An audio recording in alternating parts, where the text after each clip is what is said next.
Right now, a lot of people are talking about war crimes. But what actually is a war crime? How difficult is it to punish a war criminal?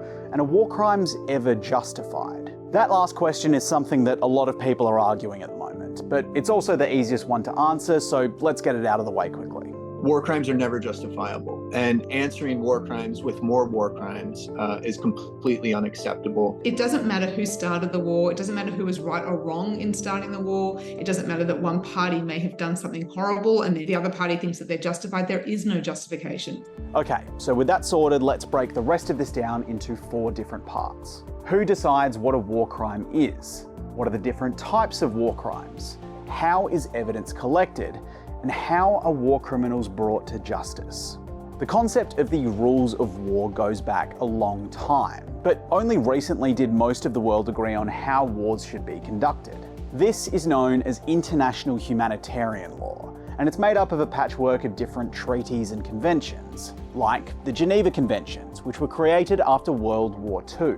Because international humanitarian law is pulling from a number of different sources, not all countries agree on every single law within it. They may recognise one convention but not another, and this is where things start to get a little bit complicated. But pretty much every country recognises the core idea, that it's not about stopping the killing of enemy fighters, it's about trying to minimise suffering and protect people that aren't involved in the fighting, like civilians or soldiers that have surrendered.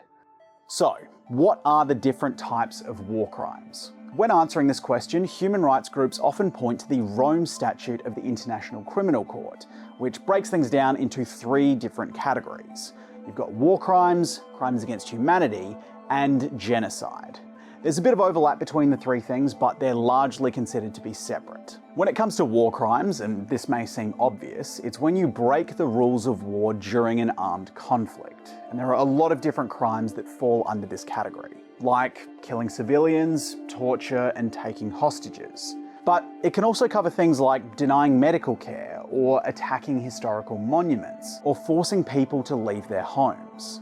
And it's not just what you do during a conflict, but also how you conduct yourself when you're actually fighting.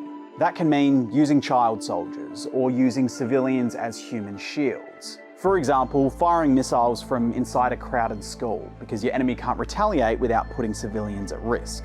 There's also something called collective punishment, which is punishing a group of people that may not be involved in the conflict, just because you suspect that some of the people living there might be enemy soldiers. And then there's the use of certain weapons. They may be considered inhumane because they cause unnecessary suffering, or it could be because they're indiscriminate, so not targeted and likely to cause collateral damage and harm civilians. A lot of these crimes may seem pretty straightforward, but where things start to get a bit murky is when proportionality comes into it. In international humanitarian law, there is an acceptance that there will be some civilian losses, but it's the anticipated military advantage has to outweigh that. Basically, if your military goal is considered important enough and you take steps to minimise collateral damage by giving warnings beforehand or using targeted attacks, civilians can die without it being considered a war crime.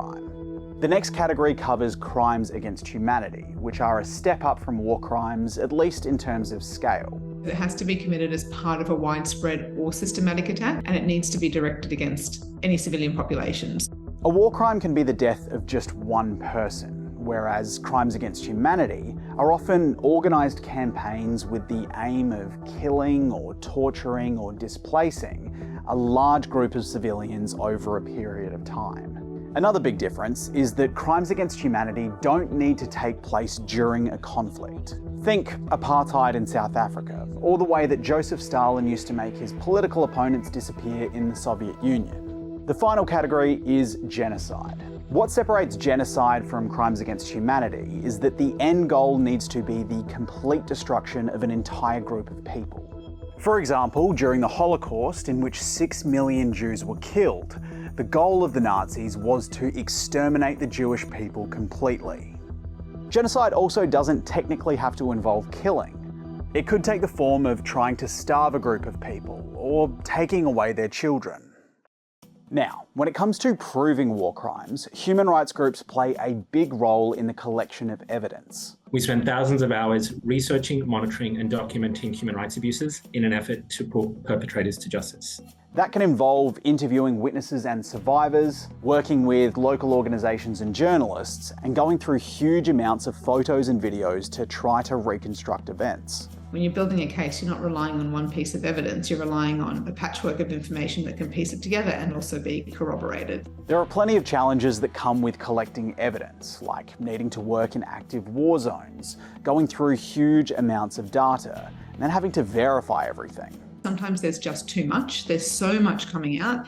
So, once all of the evidence is collected, what happens next? Human rights groups create detailed reports and pass them on to international bodies or governments that might follow it up with another investigation. Or they might be passed on to groups that will then use that evidence to build a legal case. Some human rights groups, like Fortify Rights, even go as far as pursuing legal cases themselves. Actually prosecuting war criminals in court, however, is challenging for a number of reasons. Proving that a war crime has simply taken place can be straightforward, but actually linking it to an individual, especially if there's someone high-ranking that wasn't directly involved on the ground, can be very tough. And it's those high-ranking officials that are often the ones that end up in court because of how expensive and time-consuming these types of cases are. It can also be quite difficult to prove the more extreme acts because you also need to prove intent. And even before you get to any of these issues, there's the problem of actually finding a court that will take your case. It's often not possible to go to court in the country where the crime was committed, because the country may still be at war, or it may be the government that has committed the crime. Often you find that they obviously won't investigate themselves.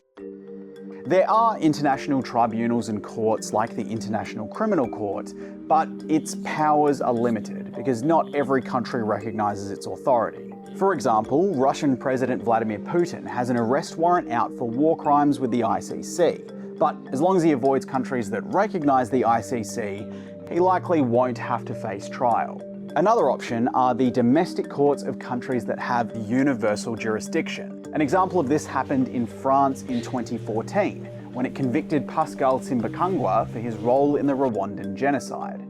The bottom line is that actual war crime convictions aren't all that common. But that doesn't mean that the work of human rights groups goes to waste. The detailed reports and evidence that human rights groups put together can lead to international pressure and travel bans on war criminals. Early reporting on war crimes can also sometimes help to stop conflicts from escalating, and it can lead to support and assistance for victims of war crimes, and make sure that the crimes committed against them aren't forgotten.